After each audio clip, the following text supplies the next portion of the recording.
Michelle Bachelet y Ricardo Lagos son, sin lugar a dudas, dos personajes determinantes dentro del contexto político chileno del siglo XXI.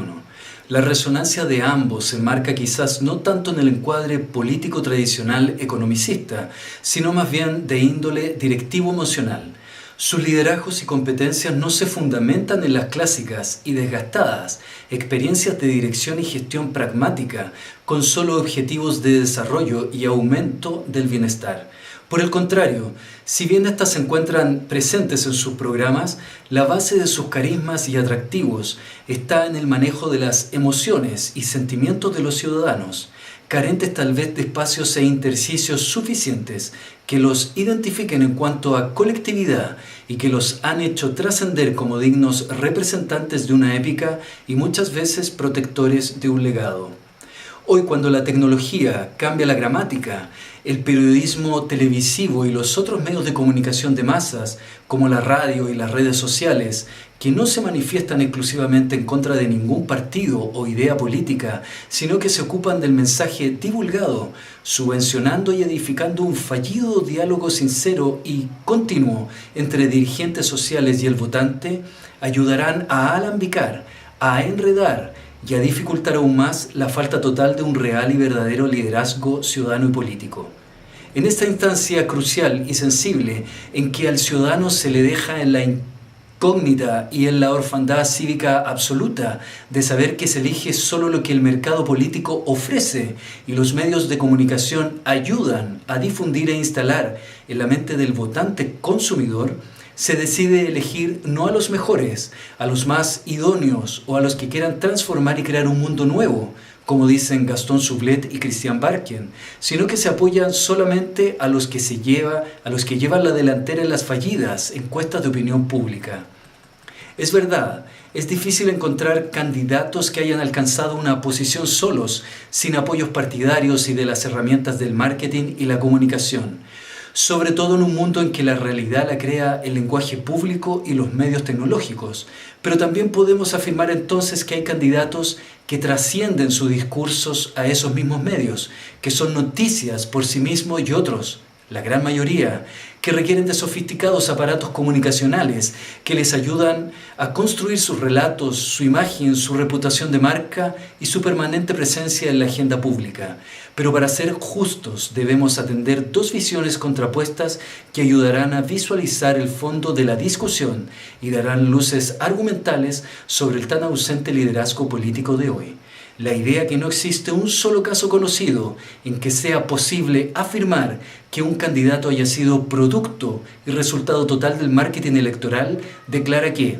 los candidatos nacen,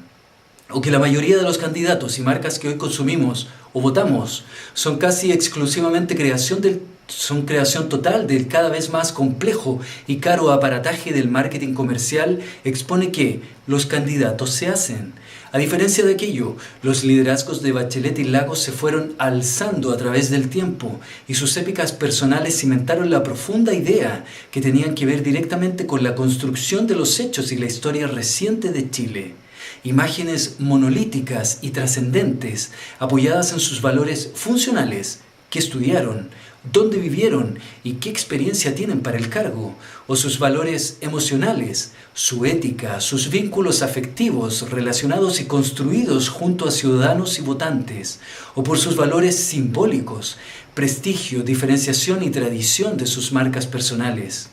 Por lo tanto, podemos decir e identificar que hay candidatos que trascienden a sus propias campañas electorales y se transforman en referentes, actores políticos y dirigentes públicos de relevancia o candidatos que dependen absolutamente de las campañas electorales porque son poco empáticos, no conectan con su electorado ni transmiten valores e ideas de país a través de una retórica universal. Como también hay buenos candidatos con buenas campañas que pierden elecciones y malos candidatos con malas campañas que ganan elecciones, como Donald Trump, que solamente apeló a ser agresivo, descalificador, misógino y a tener siempre la retórica equivocada. El liderazgo político no es gratuito. Tiene consecuencias y es azaroso. La experiencia inmediata nos ha dicho que cualquiera podrá ser electo, pero no todos se transformarán en líderes. porque dejan al descubierto que el actual tejido social que se ha ido construyendo desde el advenimiento de la democracia es más amplio, heterogéneo, espontáneo y veleidoso en sus decisiones y elecciones. Por lo tanto, el ejercicio del liderazgo debe tener un correlato imprescindible para poder tener éxito en política, cumplir con ciertos requisitos básicos, o si se quiere, un piso higiénico de credibilidad y confianza, honestidad y probidad, una cuota importante de poder de convicción y, por cierto, capaz de ser empático. Debe leer los impulsos emocionales de sus votantes, pero también debe manejar la retórica, ser capaz de diseñar y construir mensajes, edificar una épica que logre conmover y convencer a votantes y a ciudadanos. Pero también el liderazgo se mide en los momentos en que la penumbra lo cubre todo. Y como dice Junichiro Tanizaki en el Elogio de la Sombra, el oro molido y laminado no es un lujo vano si vives en una mansión oscura y éste contribuye a dar luz. Así es. Los liderazgos de hoy no motivan ni conmueven como antes, porque cuando se debe encontrar definiciones claras y certeras en sus dirigentes, cuando estos deben alumbrar el camino, estos dejan al votante sin luz y quizás ni siquiera con caminos medianamente construidos. ¿Cuál es la responsabilidad del candidato que tiene el poder de influir, de guiar, de construir una hoja de ruta sensata y clara y que deja al comprometido ciudadano sin ninguna definición, cuando la ciudadanía y quizás muchos de ellos la esperaban? Si dejamos a los votantes libres porque ellos son dueños de su decisión de votar por quien sea, ¿cómo los volveremos a convocar para que nos escuchen una vez más cuando queramos que voten por nosotros? Si el voto pertenece al ciudadano, ¿por qué entonces una vez que vuelve el político a ser candidato tiene el derecho de construir convencimiento para que lo elijan a él?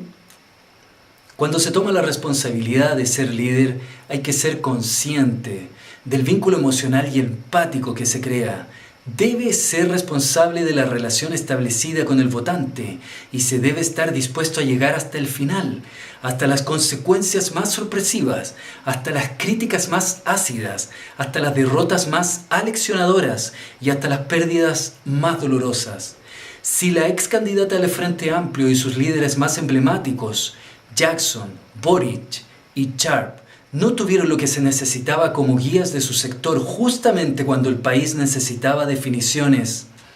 ¿cómo una vez más podrán construir la mística necesaria en torno a una próxima elección como candidatos creíbles si no supieron construir certezas en base a un camino coherente con sus valores de país para que los votantes ya segmentados se movilizaran claramente por la opción del candidato oficialista?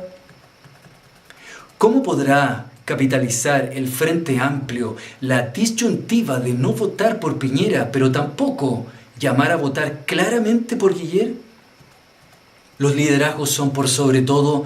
toma de decisiones y este país se ve enfrentado una vez más a la poco clara y endeble disposición de no querer liderar. Pero más preocupante que la poca clara decisión de no ser líder es que la señal viene de los más jóvenes de la política nacional. Fueron ellos los que dijeron que no harían de la política lo mismo de siempre y ahora sus valores y discurso construido en torno a ese mensaje se ve nuevamente como un relato fracturado que ya todos conocemos de sobra y siempre nos termina por decepcionar. Por eso, la actitud ambigua y el mensaje